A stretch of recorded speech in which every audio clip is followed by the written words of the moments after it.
नमस्कार। ये है कहानियों का अद्भुत संसार। किस्सा कहानी, कहानियाँ जिनमें हम लिखते हैं खुद को। मैं हूँ भगवती सक्सेना गौर। आज आपको सुना रही हूँ जयशंकर प्रसाद की एक कहानी, चूड़ी वाली। अभी तो पहना गई हो बहू जी, बड़ी अच्छी चूड़ियाँ हैं, सीधे बम्बई से पार्सल मंगाया है। सरकार का हुक्म है, इसीलिए नई चूड़ियाँ आते ही चली आती हूँ। बहू जी जरा देख तो लीजिए, कहती मुस्कुराती हुई ढीठ चूड़ी वाली अपना बक्स खोलने लगी। वो 25 वर्ष की एक गोरी छरहरी स्त्री थी। उसकी कलाई सचमुच चूड़ी पहनाने के लिए ढली थी। पान से लाल पतले पतले होठ 2-3 वक्रताओं में अपना रहस्य छुपाए हुए थे। उन्हें देखने का मन करता, देखने पर उन सलोने अधरों से कुछ बुलवाने को जी चाहता है, बोलने पर हंसाने की इच्छा होती और उसी हंसी में शैशव का अल्हड़पन, यौवन की तरावट और प्रौढ़ की सी गंभीरता बिजली के समान लड़ जाती। बहू जी को उसकी हंसी बहुत बुरी लगती, पर जब पंजों में अच्छी चूड़ी चढ़ाकर संकट में फंसाकर वो हंसते हुए कहती, एक पान मिले बिना ये चूड़ी नहीं चढ़ती, तब बहू जी को क्रोध के साथ हंसी आ जाती और उसकी तरल हंसी की तरी लेने में तन्मय हो जाती। कुछ ही दिनों में ये चूड़ी वाली आने लगी है, कभी कभी बिन बुलाए ही चली आती है। ऐसे ढंग फैलाती कि बिना सरकार के आए निपटारा न होता। वो बहू जी को असह्य हो जाता। आज उसकी चूड़ी फंसाते देख बहू जी झल्ला कर बोली, आजकल दुकान पर ग्राहक कम आते हैं क्या? बहू जी आजकल खरीदने की धुन में हूँ, बेचती हूँ कम। इतना कहकर कई दर्जन चूड़ियाँ बाहर सजा दी। स्लीपरों के शब्द सुनाई पड़े। बहू जी ने कपड़े संभाले, पर वह ढीठ चूड़ी वाली बालिकाओं के समान सिर टेढ़ा करके, ये जर्मनी की है, ये फ्रांसीसी है, ये जापानी है, कहती जाती थी। सरकार पीछे खड़े मुस्कुरा रहे थे। क्या रोज नई चूड़ियाँ पहनाने के लिए इन्हें हुक्म मिला है? बहू जी ने गर्व से पूछा। सरकार ने कहा, पहनो तो बुरा क्या है? बुरा तो कुछ नहीं, चूड़ी चढ़ाते हुए कलाई दुखती होगी। चूड़ी वाली ने सिर नीचा किए कनखियों से देखते हुए कहा। एक लहर सी लाली आँखों की ओर से कपोलों को तर करती हुई दौड़ जाती थी। सरकार ने देखा, एक लालसा भरी युवती व्यंग कर रही है। हृदय में हलचल मच गई। घबरा कर बोले, ऐसा है तो ना पहने, भगवान करे रोज पहने। चूड़ी वाली आशीर्वाद देने के गंभीर स्वर में प्रौढ़ा के समान बोली। अच्छा तुम अभी जाओ। सरकार और चूड़ी वाली दोनों की ओर देखते हुए बहू जी ने झुंझला कर कहा, तो क्या मैं लौट जाऊं? आप तो कहती थी ना सरकार को ही पहनाओ, तो जरा उनसे पहनने के लिए कह दीजिए। निकल मेरे यहाँ से, कहते हुए बहू जी की आंखें तिलमिला उठी। सरकार धीरे से निकल गए। अपराधी के समान सिर नीचा किए चूड़ी वाली अपनी चूड़ियाँ बटोर कर उठी। हृदय की धड़कन में अपनी रहस्यमय निश्वास छोड़ती हुई चली गई। चूड़ी वाली का नाम था विलासिनी। वो नगर की एक प्रसिद्ध नर्तकी की कन्या थी। उसके रूप और संगीत कला की सुख्याति थी। वैभव भी कम न था। विलास और प्रमोद का पर्याप्त संभार मिलने पर भी उसे संतोष न था। हृदय में कोई अभाव खटकता था। वास्तव में उसकी मनोवृत्ति उसके व्यवसाय के प्रतिकूल थी।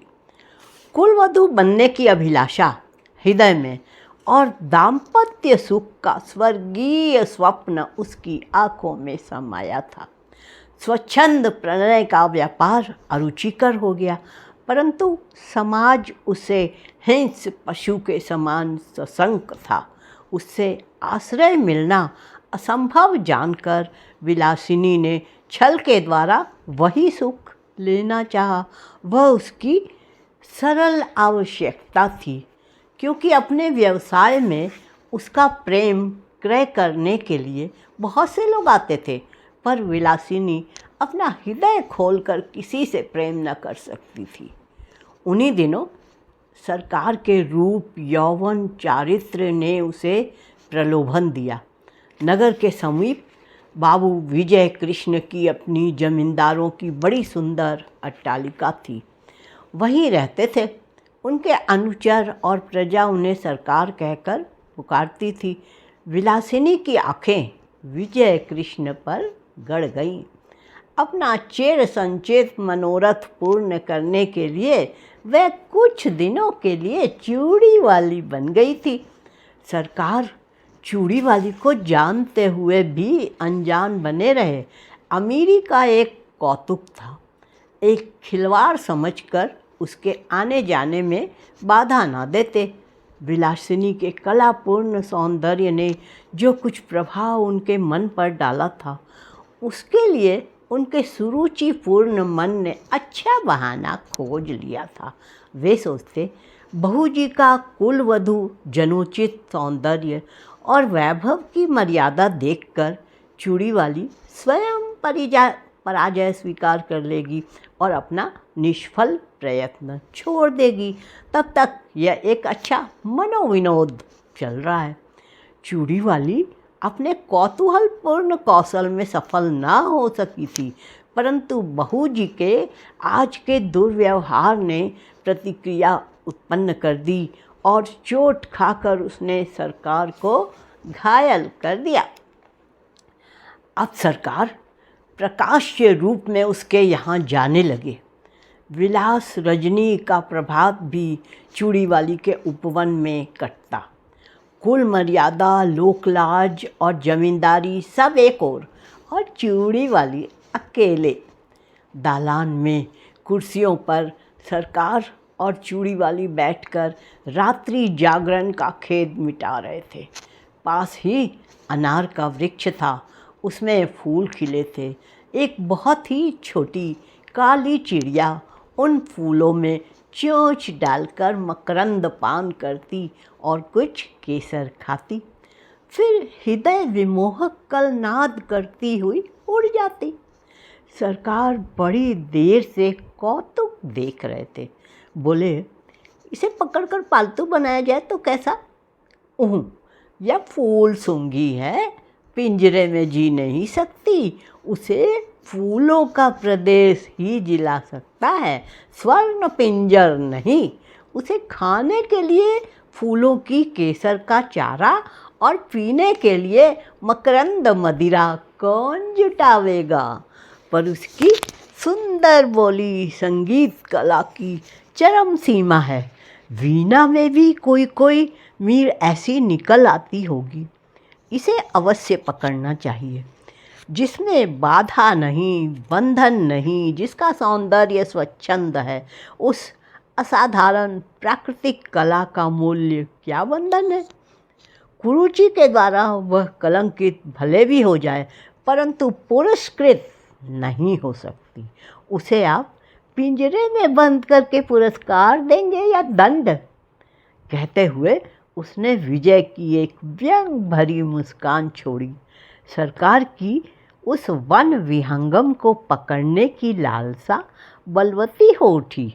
उन्होंने कहा, जाने भी दो, वह अच्छी कला नहीं जानती। प्रसंग बदल गया। नित्य का साधारण विनोदपूर्ण क्रम चला। चूड़ी वाली अपने अभ्यास के अनुसार समझती कि यदि बहू जी की अपार प्रणय संपत्ति में से कुछ अंश मैं भी ले लेती हूँ तो हानि क्या? परंतु बहू जी को अपने प्रणय के एकाधिपत्य पर पूर्ण विश्वास था। वह निष्क्रिय प्रतिरोध करने लगी। राजयक्षमा के भयानक आक्रमण से वो घुलने लगी और सरकार वन विहंगिनी विलासिनी को स्वायत्त करने में दत्तचित्त हुए। रोगी की शुश्रूषा और सेवा में कोई कमी न थी, परंतु एक बड़े मुकदमे में सरकार का उधर सर्वस्वांत हुआ, इधर बहूजी चल बसी। चूड़ी वाली ने समझा कि उसकी पूर्ण विजय हुई, पर बात कुछ दूसरी थी। विजय कृष्ण का वह एक विनोद थी। जब सब कुछ चला गया तब विनोद लेकर क्या होगा। एक दिन चूड़ी वाली से छुट्टी मांगी। उसने कहा, कमी किस बात की है, मैं तुम्हारी ही हूँ और सब वैभव भी तुम्हारा है। विजय कृष्ण ने कहा, मैं वेश्या की दी हुई जीविका से पेट पालने में असमर्थ हूँ। चूड़ी वाली बिलखने लगी, विनय किया, रोई, गिड़गिड़ाई, पर विजय कृष्ण चले ही गए। वो सोचने लगी कि अपना व्यवसाय और विजय की गृहस्थी बिगाड़ कर जो सुख खरीदा था उसका कोई मूल्य नहीं। मैं कुलवधू होने के उपयुक्त नहीं। क्या समाज के पास इसका कोई प्रतिकार नहीं। इतनी तपस्या और इतना स्वार्थ त्याग व्यर्थ है। परंतु विलासिनी यह न जानती थी कि स्त्री और पुरुष संबंधी समस्त अंतिम निर्णय करने में समाज कितना ही उदास क्यों न हो, दोनों पक्षों को सर्वथा संतुष्ट नहीं कर सका और न कर सकने की आशा है। यह रहस्य सृष्टि को उलझा रखने की कुंजी है। विलासिनी ने बहुत सोच समझकर अपनी जीवनचर्या बदल डाली। सरकार से मिली हुई जो कुछ संपत्ति थी उसे बेचकर पास ही के एक गांव में खेती करने के लिए भूमि लेकर आदर्श हिंदू गृहस्थ किसी तपस्या करने में अपना बिखरा हुआ मन उसने लगा दिया। उसके कच्चे मकान के पास एक विशाल वट वृक्ष और निर्मल जल का सरोवर था। वहीं बैठकर चूड़ी वाली ने पथिकों की सेवा करने का संकल्प किया। थोड़े ही दिनों में अच्छी खेती होने लगी और अन्न से उसका घर भरा रहने लगा। भिखारियों को अन्न देकर उन्हें खिला देने से उसे अकथनीय सुख मिलता। धीरे धीरे दिन ढलने लगा। चूड़ी वाली को सहेली बनाने के लिए यौवन का तीसरा पहर करुणा और शांति को पकड़ लाया। उस पथ से चलने वाले पथिकों को दूर से किसी कला कुशल कंठ की तान सुनाई पड़ती। अब लो न सानी अब न सही हो। वट वृक्ष के नीचे एक अनाथ बालक नंदू को चना और गुड़ की दुकान चूड़ी वाली ने करा दी है। जिन पथिकों के पास पैसे न होते उनका मूल्य वह स्वयं देकर नंदू की दुकान में घाटा न होने देती और पथिक भी विश्राम किए बिना उस तालाब से न जाता। कुछ ही दिनों में चूड़ी वाली का तालाब विख्यात हो गया। संध्या हो चली थी। पखेरियों का बसेरे की ओर लौटने का कोलाहल मचा और वट वृक्ष में चहल पहल हो गई। चूड़ी वाली चरनी के पास खड़ी बैलों को देख रही थी। दलान में दीपक जल रहा था। अंधकार उसके घर और मन में बलजोरी घुस रहा था। कोलाहल शून्य जीवन में भी चूड़ी वाली को शांति मिली, ऐसा विश्वास नहीं होता था। पास ही उसकी पिंडलियों से सिर रगड़ता हुआ कलुआ दुम हिला रहा था। सुखिया उसके लिए घर में से कुछ खाने को ले आई थी, पर कलुआ उधर न देख अपनी स्वामिनी से स्नेह जता रहा था। चूड़ी वाली ने हंसते हुए कहा, चल तेरा दुलार हो चुका, जा खा ले। चूड़ी वाली ने मन में सोचा, कंगाल मनुष्य स्नेह के लिए क्यों भीख मांगता है, वो स्वयं नहीं करता, नहीं तो तृण विरुद्ध तथा पशु पक्षी भी तो स्नेह करने के लिए प्रस्तुत हैं। इतने में नंदू ने आकर कहा, माँ एक बटोही बहुत थका हुआ अभी आया है, भूख के मारे वह जैसे शिथिल हो गया है, तूने क्यों नहीं दे दिया। लेता भी नहीं। कहता है तू बड़ा गरीब लड़का है, तुझसे ना लूँगा। चूड़ी वाली वट वृक्ष की ओर चल पड़ी। अंधेरा हो गया था। पथिक जड़ का सहारा लेकर लेटा था। चूड़ी वाली ने हाथ जोड़कर कहा, महाराज आप कुछ भोजन कीजिए। तुम कौन हो? पहले की एक वेश्या। छी, मुझे पड़े रहने दो। मैं नहीं चाहता कि तुम मुझसे बोलो भी, क्योंकि तुम्हारा व्यवसाय कितने ही सुखी घरों को उजाड़ कर शमशान बना देता है। महाराज हम लोग तो कला के व्यवसायी हैं। ये अपराध कला का मूल्य लगाने वालों की कुरुचि और कुत्सित इच्छा का है। संसार में बहुत से निर्लज्ज स्वार्थपूर्ण व्यवसाय चलते हैं, फिर इसी पर इतना क्रोध क्यों? क्योंकि वह उन सबों में अधम और निकृष्ट है। परंतु वेश्या का व्यवसाय करके भी मैंने एक ही व्यक्ति से प्रेम किया था। मैं और धर्म नहीं जानती, पर अपने सरकार से जो कुछ मुझे मिला उसे मैं लोक सेवा में लगाती हूँ। मेरे तालाब पर कोई भूखा नहीं रहने पाता। मेरी जीविका चाहे जो रही हो, मेरे अतिथि धर्म में बाधा ना दीजिए। पथिक एक बार ही उठकर बैठ गया। आंख गड़ाकर अंधेरे में देखने लगा। सहसा बोल उठा, चूड़ी वाली? कौन? सरकार? हाँ, तुमने शोक हर लिया। मेरे अपराधजनक तमाम त्याग में पुण्य का भी भाग था, यह मैं नहीं जानता। सरकार, मैंने गृहस्थ कुलवधू होने के लिए कठोर तपस्या की है। इन 4 वर्षों में मुझे विश्वास हो गया है कि कुलवधू होने में जो महत्व है वह सेवा का है, न कि विलास का। सेवा ही नहीं चूड़ी वाली, उसमें विलास का अनंत यौवन है, क्योंकि केवल स्त्री पुरुष के शारीरिक बंधन में वह पर्यवसित नहीं है। बाह्य साधनों के विकृत हो जाने तक ही उसकी सीमा नहीं। गृहस्थ जीवन उसके लिए प्रचुर उपकरण प्रस्तुत करता है। गृहस्थ जीवन उसके लिए प्रचुर उपकरण प्रस्तुत करता है, इसलिए वह प्रिय भी है और श्रेय भी है। मुझे विश्वास है कि तुम अब सफल हो जाओगी। मेरी सफलता आपकी कृपा पर है। विश्वास है कि अब इतने निर्दय न होंगे। कहते कहते चूड़ी वाली ने सरकार के पैर पकड़ लिए।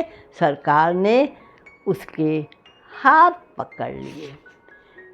ये कहानी इतनी ही अभी आप सुन रहे थे। किस्सा कहानी में जयशंकर प्रसाद जी की कहानी चूड़ी वाली, और आवाज़ थी मेरी भगवती सक्सेना। नमस्कार।